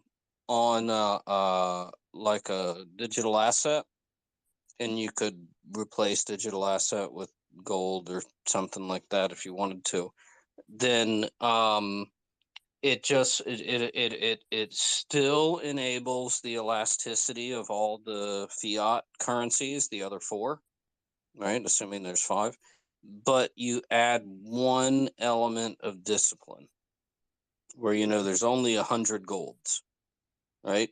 So there's one unit of discipline in the basket, and that just introducing that like sort of element, like think of it as like a math, like a formula, that one unit, that one factor, it'll help, it'll change the calculus or the thinking of the people, like the central bankers of the other four you know, central banks, I guess. It can be minor, right? But even though it's minor, its impact can be powerful. Like Ghost, I'm curious what you think of that, actually. Does that make sense? I mean, I think you understand some of this stuff, right? Yeah, as we've talked about this heaps, Karma, like the idea of actually implementing that discipline layer to, I mean, what's based on fiat, which obviously can be created out of thin air at the end of the day.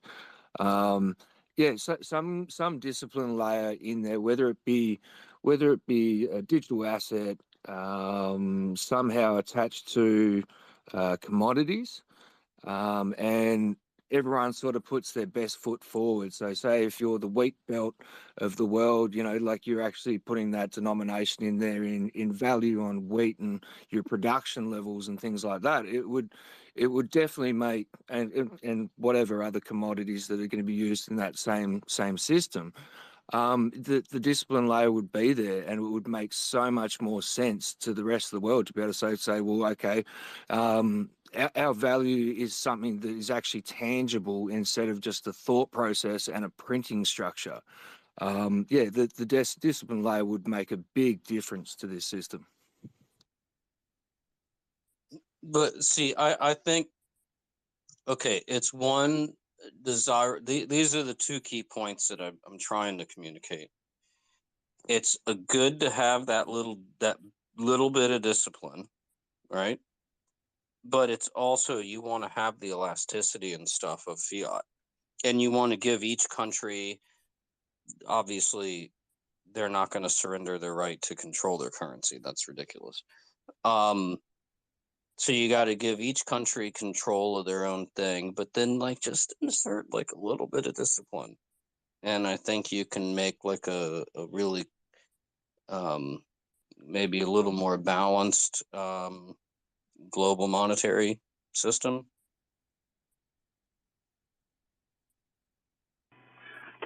I think, great points, Karma and Alex. I think, when I start to think about this with regards to, the question of what is money, I always look at what, as an example, is what RSR is doing, reserve rights, right? Initially, they had reserve rights as a stabilizing factor for the RSV token that allowed high inflationary countries to jump into a stable coin, right? If you look at their current sort of ethos, they've changed that to a point where you can actually build stable coins within that platform as RSR as a base for those stable coins, as which they can transact and become a base layer to it, right? The fact of the matter is, they see the same thing as far as how to interpret money, right? We're in a switching sort of paradigm where money is, fiat based or asset backed, right? Debt based or asset backed.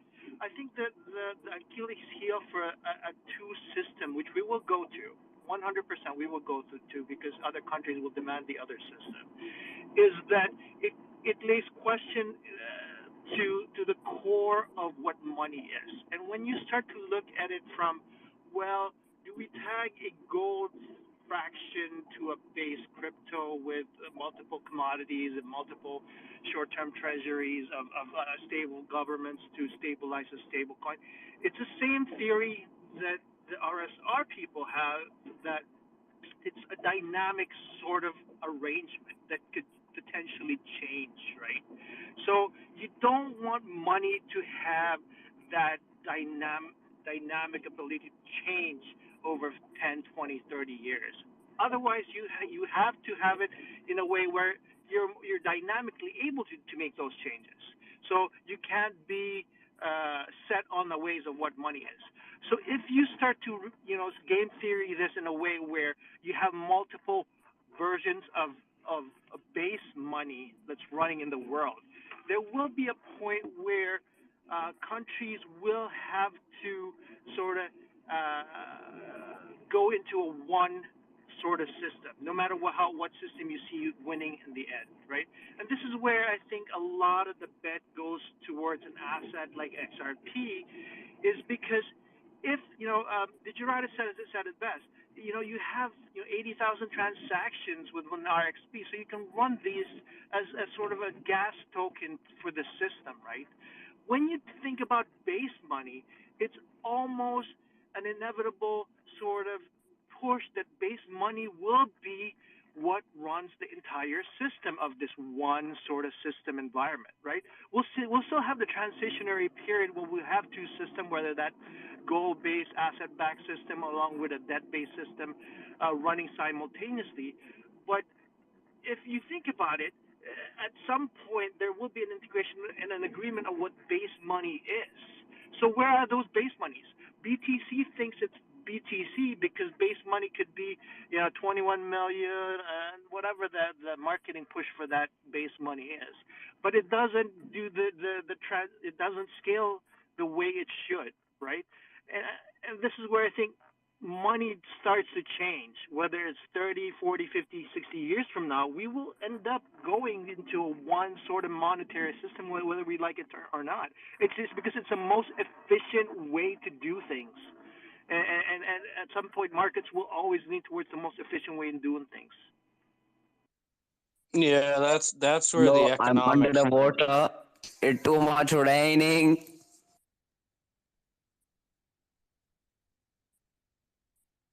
Well, that's where the economics come in, because if the efficiency isn't competitive, then you lose out, and you in the system, the business, the service will die, and you'll just get out competed. So the efficiency definitely matters.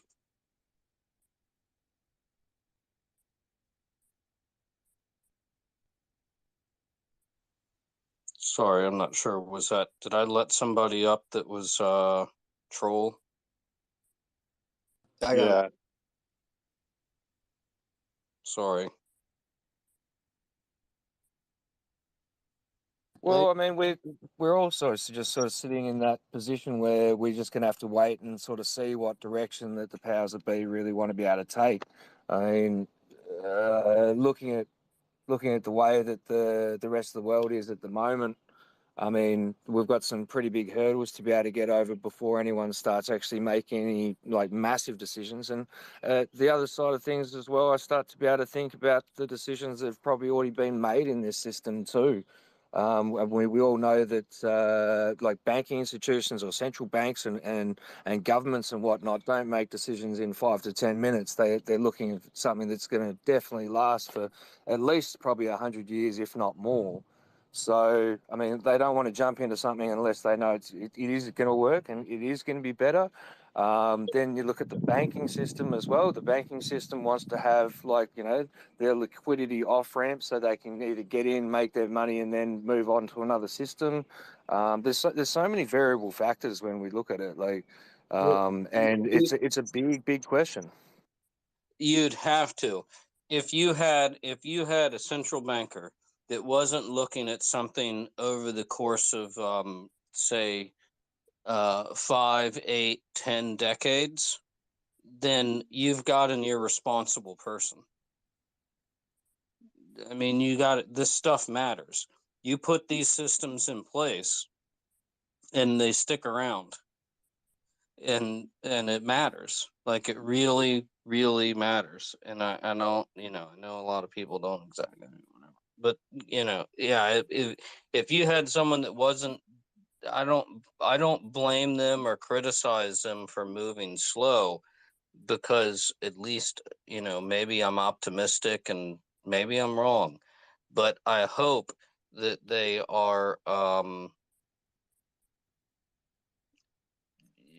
and I mean, I'm based on the stuff I read and whatnot. I think that they're taking it seriously and like thinking about all the stuff, it's not, even though, a part of me would love for things to like get going already, right?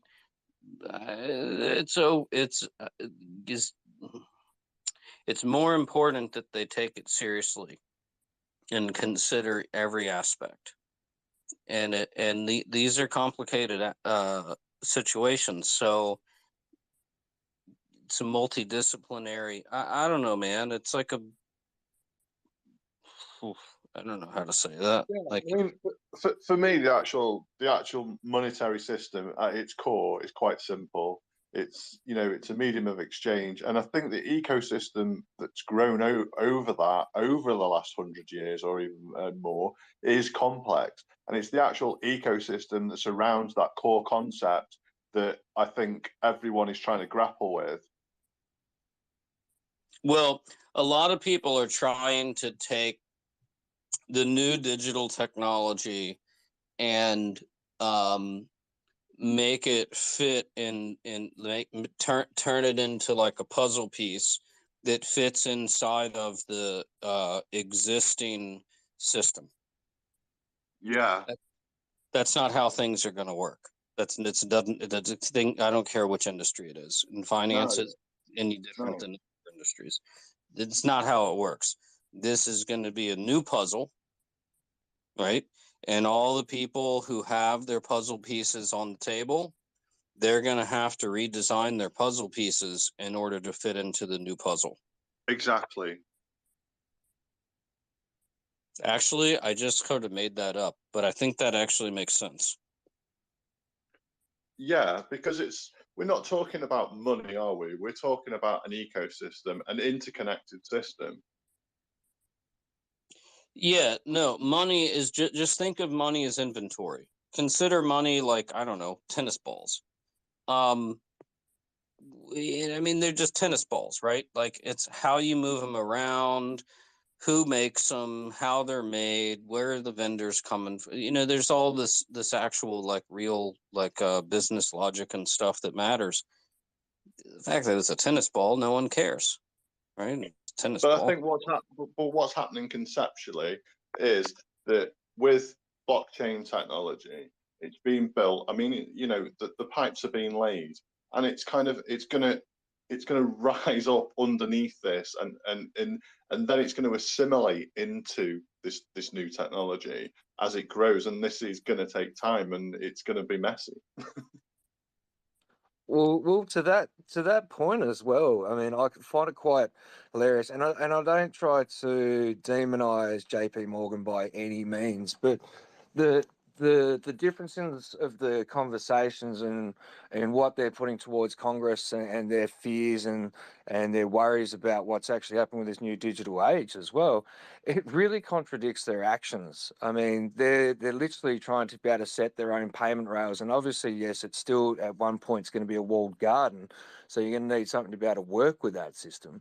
But they're also trying to be able to actually get the rest of the world on their ticket too. And we're talking about like basically a private bank at the end of the day, or a public bank. But they're almost trying to set themselves as like the financial institution that will actually make the difference in this world. And I just find that quite hilarious that they think that Congress and the rest of the world wants to be able to run on a JPM coin. Well, and I don't know that it's in all likelihood what I'm about to say is not accurate. But if they had pre-thought out the idea of let's create Ethereum proof of work, and then we end up with a bunch of the ETH, and then we switch over to proof of stake, and because now it's proof of stake, we own the majority of the stake. If they actually thought that through ahead of time, I mean, high five, dude. That's freaking smart thinking. I don't know that that's what happened or whatnot, but I guarantee JP Morgan's got a bunch of ETH. They have to. They were around before the pre-sale. They have to have a pile, like a solid inventory. I By the know this way, is interesting. going to sound so conspiratorial, Karma, but I think, I personally am of the belief that the governments did this purposely in order to make sure that Ethereum has a chance to succeed and adopt accordingly to fight the initial sort of narrative that went about a decentralized Bitcoin system prior to it being co-opted. I'm of the belief that scared the living crap out of all these governments, and they knew they had to saturate the market considerably and allow the technology to saturate accordingly so that they have a grasp on this and it's still within their control vector, right? They can play the long game. You have to remember with any governments, it's always the long game. They don't care about the 1 to 2 to 5 years, 10-year scenario. They look at this technology as something that they need to be a part of at the very onset in order to make sure that they survive in the long term, right? And civilization survive. Because at the end of the day, we might vilify a lot of these governments as bad, but they're trying to maintain stability within the civilization, and their ethos is slightly different to what a lot of these anarchists see and sort of envision as a society they want to live in, right? It's almost you know I always say the government is not always the bad guy here. The governments are not always the bad guy. They can be, No, but I they don't. not always are. I don't think the government's always the bad guy. I think people that go down that route are a little, I don't know. Governments, we created governments for reasons because they didn't exist and we're better off with them. But I'm just saying, if they pre-thought that strategy out, holy moly, that's brilliant. Of course they did. I'm saying there's no if in this scenario, Karma. This is one. I'm convinced that this is exactly what happened. This is exactly what happened. This is why XRP was brought about. This is why Ethereum was brought about. They understood that the evolution of the technology will happen. They have to. That's why they've allowed this Wild West to go through, to allow this innovation to sort of, see what happens with the Bitcoin sort of, Bitcoin sort of narrative versus, other things that could potentially work. No, because I don't actually think so. If it was true, if that actually, and I don't think it is, but if they actually pre-thought everything, absolutely brilliant. But I've done enough innovation type stuff. You just come up with stuff, right? Like a certain number of puzzle pieces fall on the table, you stick them together, and oh my gosh, that makes a picture. This is, it's not, I don't think, I mean, I don't think that there was this much thought out back then. I mean, of course there was, Karma. How could you not think that there was much thought? Do you remember when Bitcoin came about and people started talking about it? Nobody was paying attention to it, but the government was. The moment they said this would be something that topples, the monetary system. And in 2014, 2015, they started paying attention. Of course, they allowed it organically grow, the Ethereum, the curiosity of all these computer engineers. That's normal. But at some point, they have to be vested in it. They can't let those things be. They will not. It's a matter of survival. The moment any kind of survival question comes into play, there's resources that get spent. And that could very well be JP Morgan at that time. Oh, there was JP Morgan and Goldman Sachs people around, but I don't think, but I mean, I was part of a lot of these conversations, and like, it wasn't like everybody like understood everything, right? Like, people were like, what about this? What about that? How does this work? Is that possible? I don't think I would be, unless you had like a very tight-lipped. Not in those specific details. I think you have to break it down to the bare bones of the thing. It becomes a competing ledger that's not controlled by the government, right? And that's where they started from as far as how they came into this industry. If there's a threat vector within that space, you don't have to talk about Ethereum and smart contracts at that point in time, right?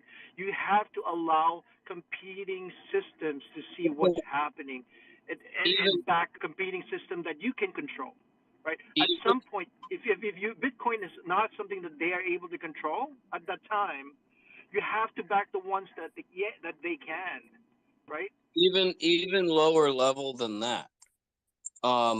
It was just like on the like principles of the like technology and how the market structure. It was people didn't even understand.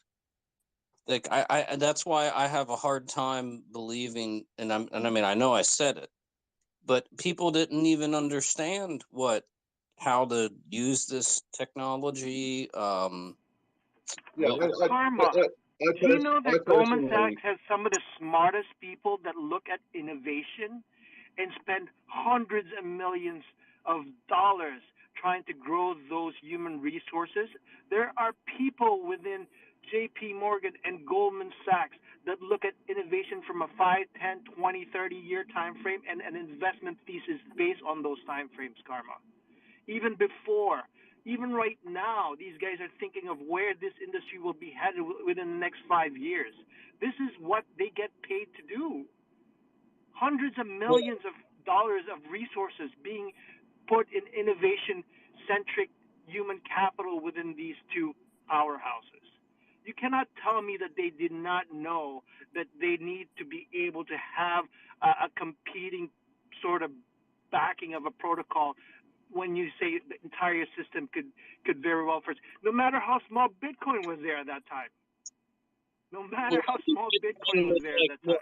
$15, like, come on. I mean, it was nothing. You gotta, but people didn't understand. And yes, I know in hindsight there was Goldman and J.P. Morgan and folks that were there. Yes, fine, but people didn't understand. They didn't understand what this was, what it is, how to use it. Is it actually even relevant? Is it going to die? Like, people didn't understand. So I have a hard. I guess that my only point is I have a hard time believing that maybe it turned out well, but I have a hard time believing that like a J.P. Morgan would have been would have had as much forethought to think of, let's do proof of work, then let's do proof of stake. Didn't even exist back then. Proof They of stake. didn't have to do in those. Didn't have to go into that deep knowledge of it. Karma is my point. They will span their tentacles to whatever new industry that's burgeoning, right? It's their very nature. And governments allow these entities to have free will to do that in the name of capitalism, right?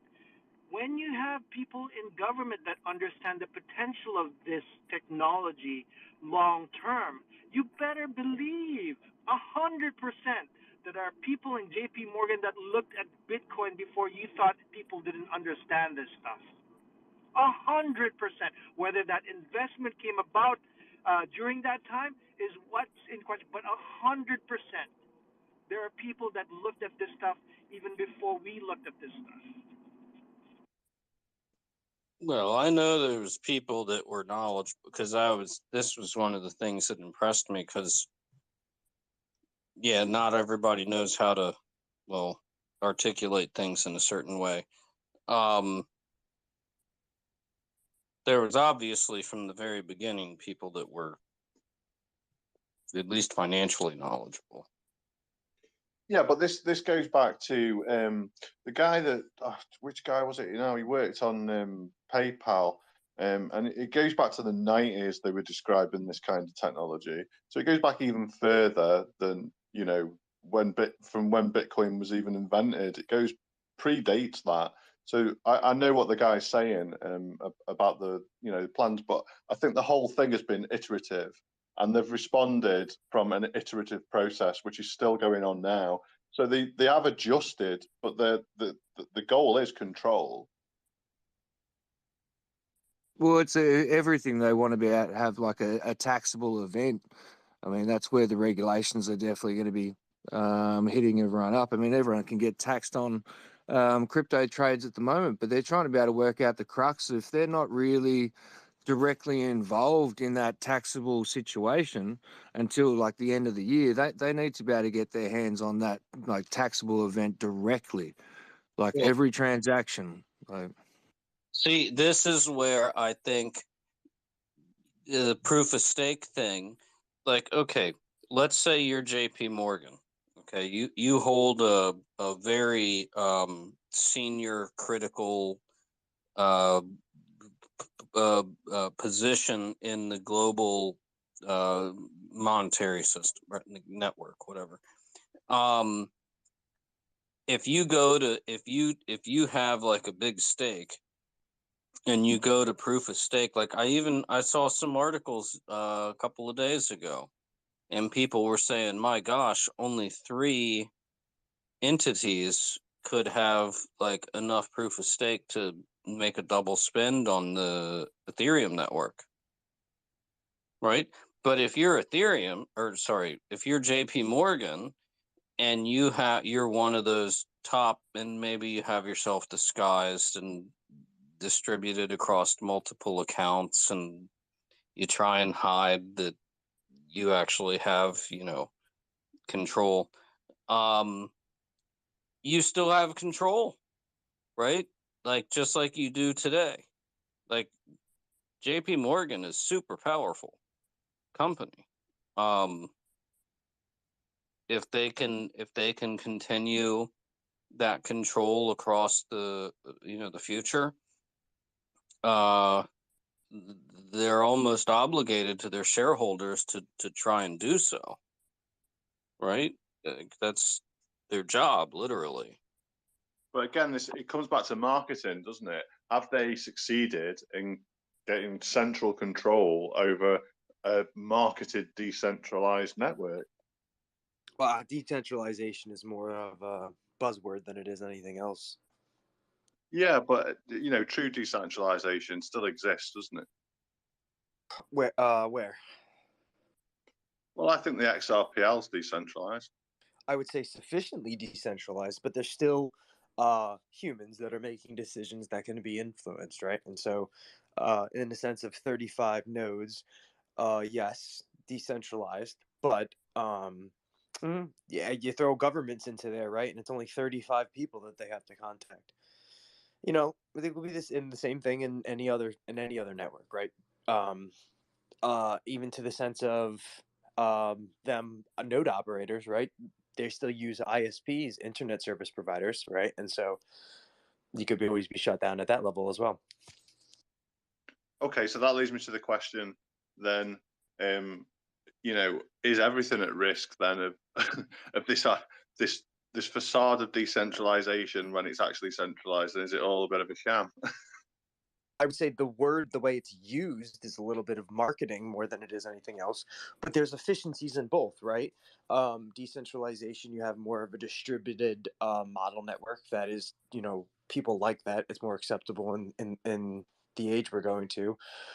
But centralization has a huge amount of benefits, right? As far as like efficiency and scaling and things like that go, in all senses.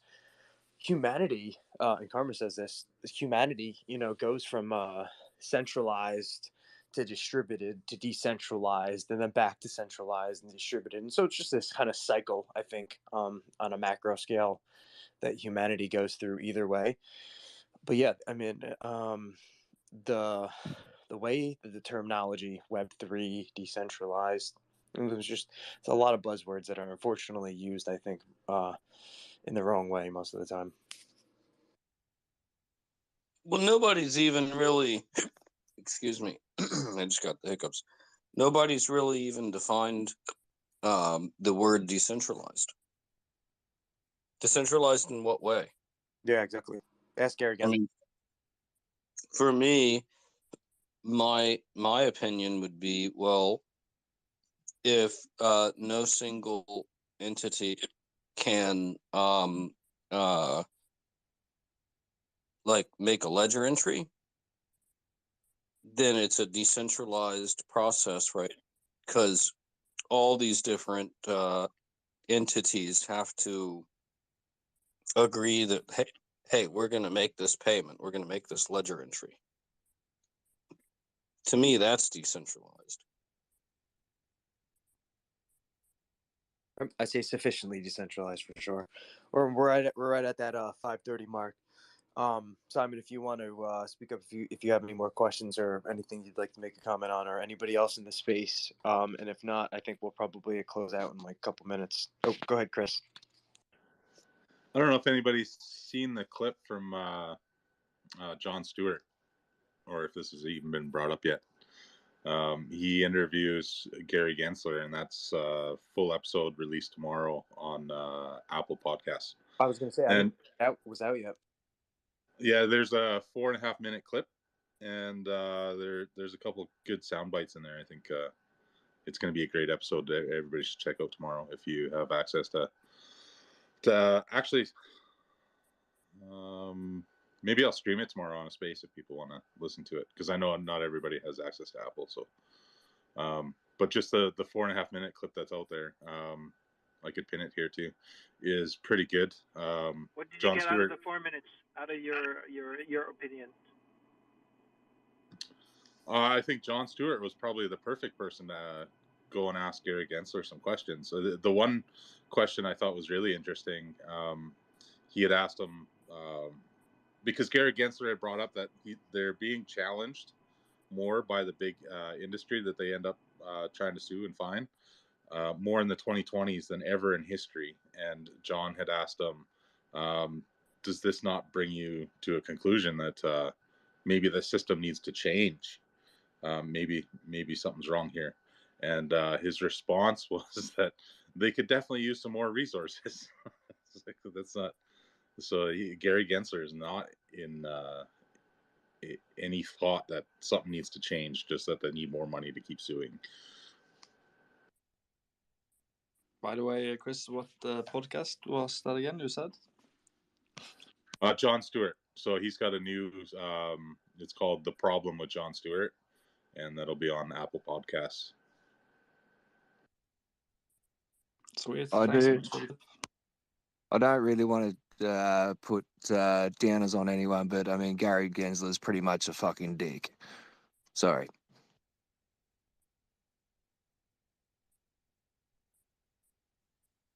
By the way, I see Elon is calling off for world peace finally. Is it? Is that how peace is typed? Yeah. No, that's world peas, as in like peas that you grow on the vines and stuff like that. I just put that up there because I thought it was quite hilarious. Lol, yeah, okay.